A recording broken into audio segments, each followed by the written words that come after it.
Magandang araw po sa inyong lahat. Ako po si Jaren Hernandez Orozco, isang nursing student mula sa Luna Goco College. Ngayon, narito ako upang ituro sa inyo ang nilalaman ng pathophysiological conditions resulted from unregulated blood pH, respiratory acidosis, alkalosis, and metabolic acidosis, alkalosis. Alam niyo na ba na ang dugo sa loob ng katawan natin ay may sinusunod na napakaselang antas ng asim o pakla? Ito ang tinatawag nating potential of hydrogen o pH level. Ang normal na pH ng dugo natin ay dapat 3.35 hanggang 7.45 lang. Kapag ang pH na ito ay gumalaw ng kaunti pababa or pataas, magkakaroon tayo ng mga sakit na tinatawag na pathophysiological conditions. Ngayon, ihimayin natin ang 4 na pangunahing kondisyon kapag hindi balanse ang pH ng dugo natin. Bago tayo dumako sa mga sakit, may konting ipapaliwanag lamang ako upang hindi tayo malito. Kapag ang salita ay respiratory, ang baga natin ay may problema sa pagkontrol ng acid. Kapag naman ang salita ay metabolic, ang ating bato o tiyan naman ay may problema sa pagkontrol ng base. Simulan na natin. Una ay ang respiratory acidosis. Isipin mo ang isang kaibigan na may malalang hika at biglang hingal ng seryoso. O kaya naman ay isang pasyente na may pneumonia na nahihirapang huminga ng malalim. Dahil barado ang kanyang baga, kulang at mabagal ang kanyang paghinga o tinatawag na hypoventilation. Dahil dito, hindi nila mailabas ang carbon dioxide sa katawan.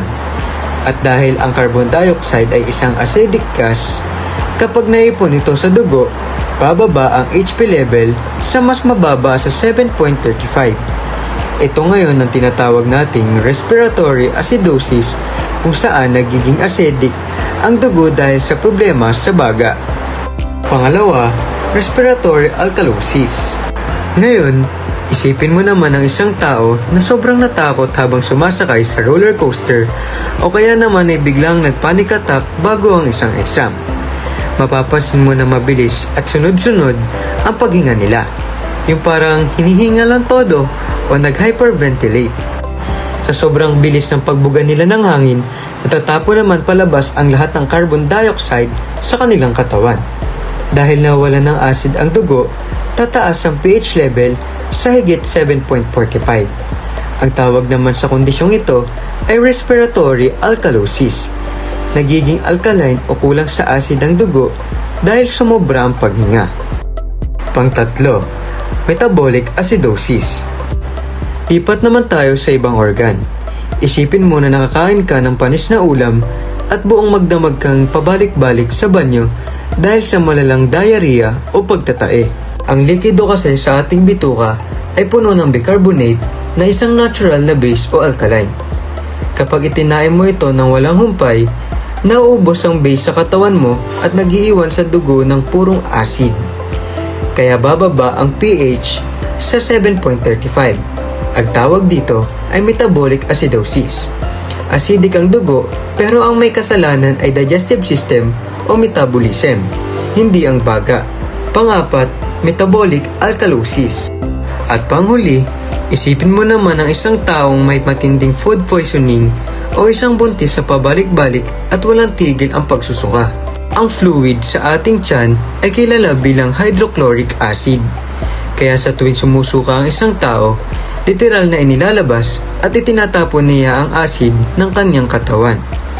Kapag naubos ang acid na ito, ang natitira sa dugo ay sumusobra ang alkaline. Kaya aakyat ang pH sa higit 7.45. Ito ang tinatawag na metabolic alkalosis. Bilang nurse, ang kaalaman sa pH at sa 4 na kondisyong ito ay napakahalaga. Hindi lang ito basta exam.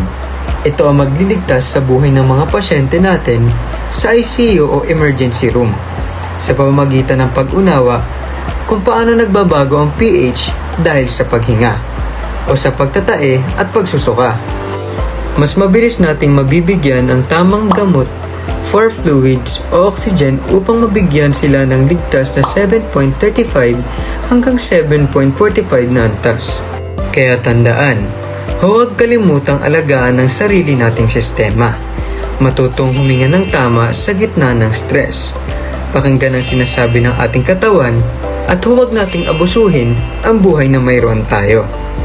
Muli, ako si Jaren Fernandez Orozco, isang nursing student, nagpapaalalang pahalagahan ang ating kalusugan dahil ang pag-aalaga sa iba ay nagsisimula sa pag-aalaga sa sarili. Maraming salamat po and paalam!